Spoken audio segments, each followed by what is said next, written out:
ഈ ലോകത്തിലെ ഏറ്റവും ശക്തമായ ബന്ധം ഏതെന്ന് ചോദിച്ചാൽ നമ്മളെല്ലാവരും പെട്ടെന്ന് തന്നെ ഒരു ഉത്തരം പറയുക രക്തബന്ധമാണെന്നാണ്.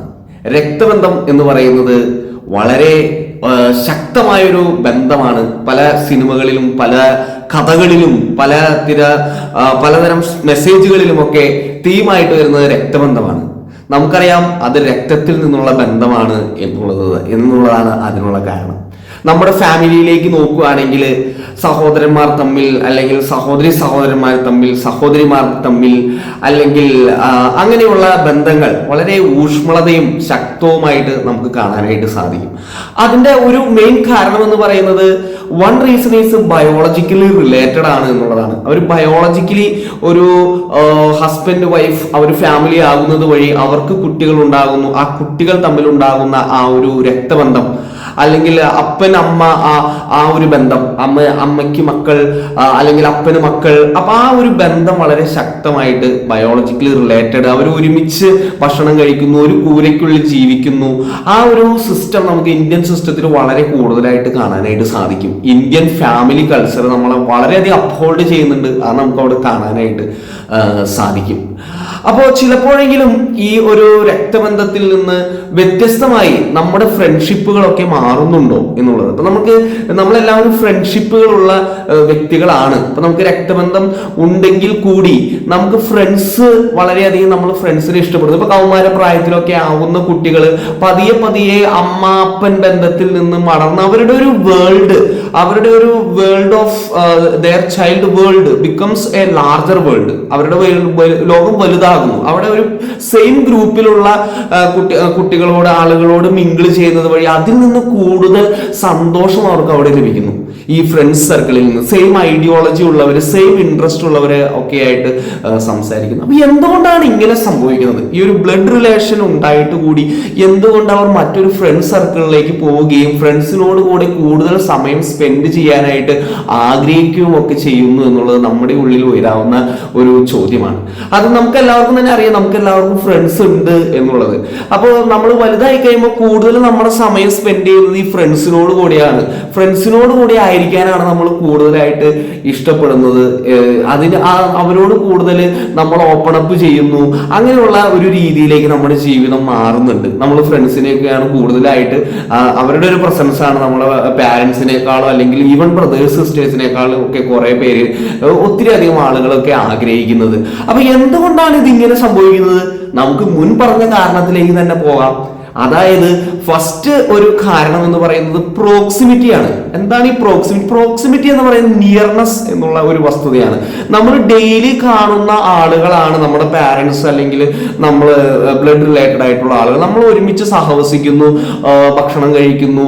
അങ്ങനെയുള്ള ഒരു ഡെയിലി റൊട്ടീനിലൂടെ പോകുമ്പോൾ ഡെയിലി കാണുന്ന ആളുകളോട് നമുക്കൊരു ബോർഡം വരാനായിട്ടുള്ള ഒരു സാധ്യതയുണ്ട്. അതൊരു കാരണമാണ്. പിന്നീട് വരുന്നത് ഏജ് ഫാക്ടർ. നമ്മൾ ഏജ് ആവുന്നത് അനുസരിച്ച് നമ്മുടെ ചിന്താഗതികളിൽ മാറ്റം വരുന്നു.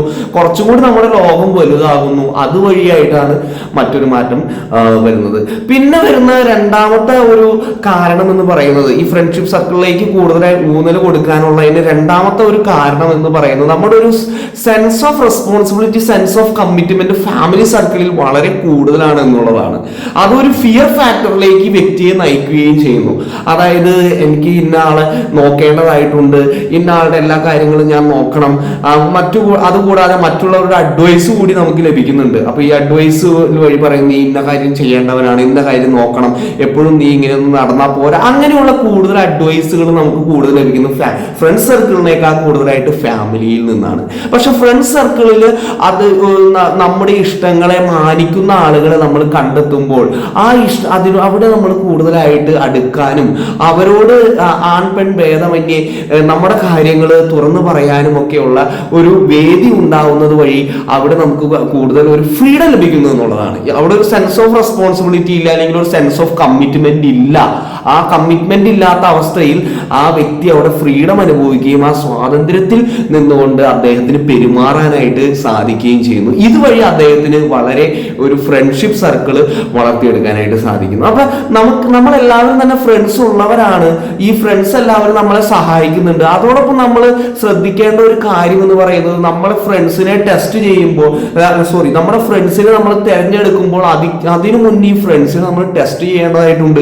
അല്ലെങ്കിൽ നമ്മൾ ചതിക്കുഴികളിൽ പോയി അകപ്പെടാനും സാധ്യതയുണ്ട്. എങ്ങനെയാണ് നമുക്ക് ഈ ഫ്രണ്ട്സിനെ ടെസ്റ്റ് ചെയ്യാനായിട്ട് സാധിക്കാം? ഒറ്റയടിക്കൊന്ന് ടെസ്റ്റ് ചെയ്ത് കണ്ടുപിടിക്കാൻ പറ്റുന്ന ഒരു ആളല്ല നമ്മുടെ ഫ്രണ്ട് എന്ന് പറയുന്നത്. അപ്പോൾ നമ്മൾ അദ്ദേഹത്തെ ഒബ്സർവ് ചെയ്യേണ്ടതായിട്ട് ഇരിക്കുന്നു. ചില ആളുകൾ നാർസിസ്റ്റിക് പേഴ്സണാലിറ്റി ഉള്ള ആളുകൾ ഉണ്ടായിരിക്കാം.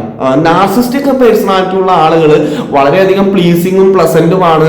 അതോടൊപ്പം തന്നെ നമ്മെ വളരെയധികം കെയർ ചെയ്യുന്ന പോലെ കാണിക്കുകയൊക്കെ ചെയ്യും. പക്ഷെ അവരുടെ കാര്യം നടന്നു കഴിയുമ്പോൾ ഒരു യൂസ് ആൻഡ് ത്രോ ഉള്ള ഒരു സിസ്റ്റത്തിലേക്ക് നമ്മളെ കൊണ്ടുവരും. നമ്മൾ അത് മുഖേന നമ്മൾ ചതിക്കപ്പെട്ടതായിട്ട് നമുക്ക് തോന്നുകയും ചെയ്യും. അതുകൊണ്ട് തന്നെ അങ്ങനെയുള്ള വ്യക്തികളെ നമുക്ക് കണ്ടുപിടിക്കാനായിട്ട് ഒരു പേഴ്സണാലിറ്റി ടെസ്റ്റ് നടത്തിക്കൊണ്ട് ഫ്രണ്ട്ഷിപ്പിലേക്ക് വരാനായിട്ട് നമുക്ക് സാധിക്കില്ല.